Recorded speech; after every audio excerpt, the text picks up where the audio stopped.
घर इतनी आसानी से नहीं बनते। घर बनाने के लिए पूरी ज़िंदगी मेहनत करना पड़ती है और पूरी जमा पूंजी लगानी पड़ती है, तब जाकर खुशियों का आशियाना तामीर होता है।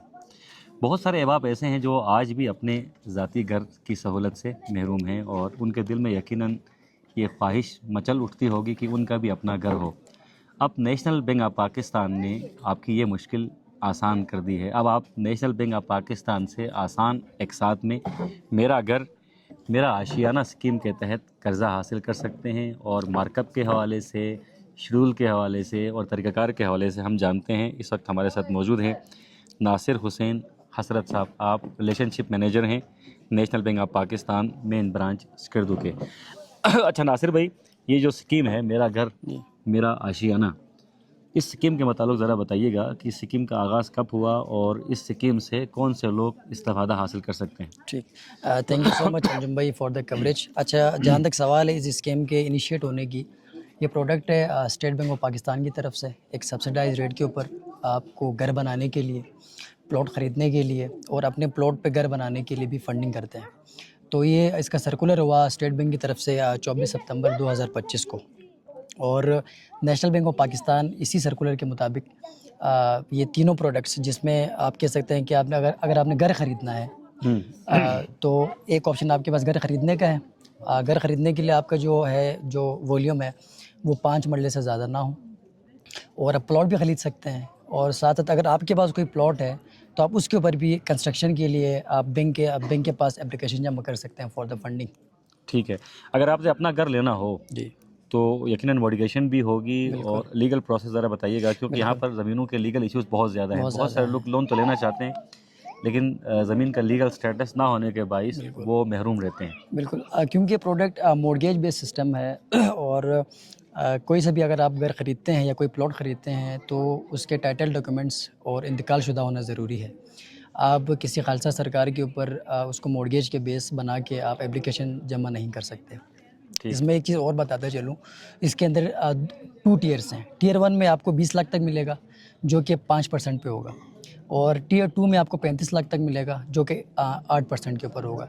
अब 10 साल तक ये जो सब्सिडाइज रेट है 20 लाख 5% पे और 35 लाख 8% पे। 10 साल के बाद ये काइबर प्लस 3% के ऊपर शिफ्ट हो जाएगा। 10 साल तक आपको स्टेट बैंक के इंस्ट्रक्शन के मुताबिक सब्सिडी रेट मिलेगी। 10 साल के बाद काइबर प्लस 3% के अगर ऊपर चार्ज कस्टमर होगा। 10 सालों में अपना लोन पूरा करता है तो मजीद सरप्लस उस पर कोई रेट नहीं बिल्कुल, लगेगा। नो एनी प्रोसेसिंग फीस और नो एनी एडिशनल चार्जेस, और आप अपने लोन को प्री मैच्योर करना चाहते हैं तो उसके ऊपर भी कोई प्रोसेसिंग फ़ीस नहीं है। सही। अब ज़रा चेकलिस्ट की तरफ आते हैं, क्योंकि लोन का जो प्रोसीजर है वो बड़ा लंबा चौड़ा है और अक्सर लोग प्रोसीजर से ही थक जाते हैं। एग्जैक्टली। चेकलिस्ट ज़रा बताएं ताकि वो तमाम लोग जो घर बनाने की हसरत लिए बुज़ुर्ग हो रहे हैं, और बहुत सारे लोग घर बनाने की हसरत लिए दुनिया से चले भी गए होंगे, अल्लाह गनी कर रहमत करे। घर बनाना आसान नहीं है, लेकिन अब आप लोग ये सहूलत दे रहे हैं 35 लाख से तकरीबन 20 लाख 35 लाख, मैक्सिमम 35 लाख। मैक्सिमम 35 लाख और कम से कम आप 20 लाख तक दे रहे हैं, तो 20 लाख में एक छोटा सा घर यकीनन आ जाता है। तो चेकलिस्ट की तरह ज़रा बढ़ते हैं, कौन कौन सी चीज़ें रिक्वायर्ड हैं? इसमें मैं एक चीज़ और ऐड करता चलूँ कि इसके अंदर सैलरीड पर्सन, ठीक है, और बिजनेसमैन, इन दोनों के लिए, और जो सेल्फ एम्प्लॉयड होता है उनके लिए भी है, ठीक है।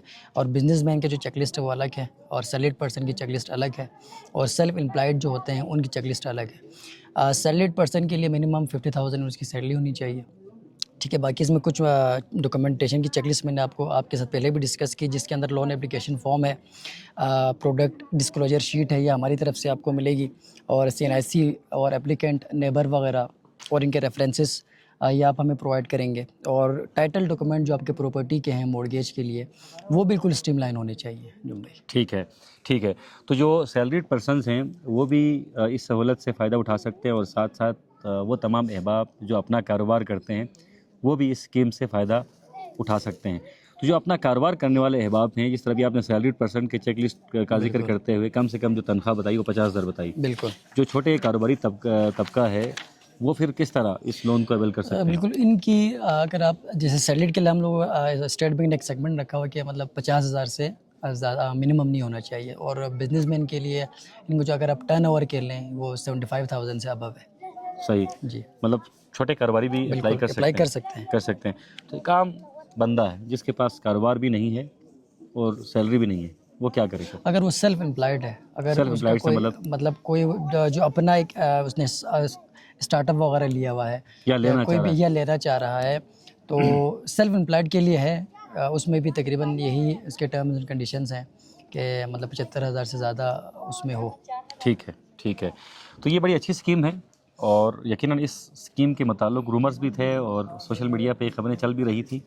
ابھی صرف نیشنل بینک کی آفر کر رہے ہیں؟ نہیں سر، یہ تمام بینکوں کو انسٹرکٹ ہے اسٹیٹ بینک کی طرف سے، کیونکہ ریگولیٹ جو آپ کا ریگولیٹری اتھارٹی ہے وہ اسٹیٹ بینک آف پاکستان ہے۔ ٹھیک ہے، تو کوئی سا بھی بینک ہو، آپ کمرشل جو شیڈول بینک ہے آپ اس سے یہ فیسلٹی اویل کر سکتے ہیں۔ صحیح، کسی بھی کمرشل بینک سے آپ یہ فیسلٹی اویل کر سکتے ہیں، اور اگر اس حوالے سے مزید معلومات آپ کو درکار ہیں تو آپ نیشنل بینک آف پاکستان کے کسی بھی قریبی برانچ میں تشریف لے جائیں، وہاں اس حوالے سے معلومات ضرور لیں۔ اور یقیناً نیشنل بینک ہمارا قومی بینک ہے، اور قومی بینک جو ہے وہ کسٹمرز کا خیال بھی زیادہ بہتر رکھ سکتا ہے، تو وہاں پر ناصر صاحب ہیں، وہاں کے مینیجر صاحب ہیں، ان سے آپ معلومات ضرور لیں، اور چیک لسٹ کے متعلق چونکہ ناصر صاحب تفصیل سے آپ کو بتا چکے ہیں کہ کون کون سی چیزیں درکار ہیں، وہ تمام چیزیں اپنے پاس تیار رکھیں، اور جب آپ کے پاس یہ تمام چیزیں تیار ہوں گی چیک لسٹ میں تو پھر آپ کی لوننگ بھی کبھی قدرے آسان ہوگی۔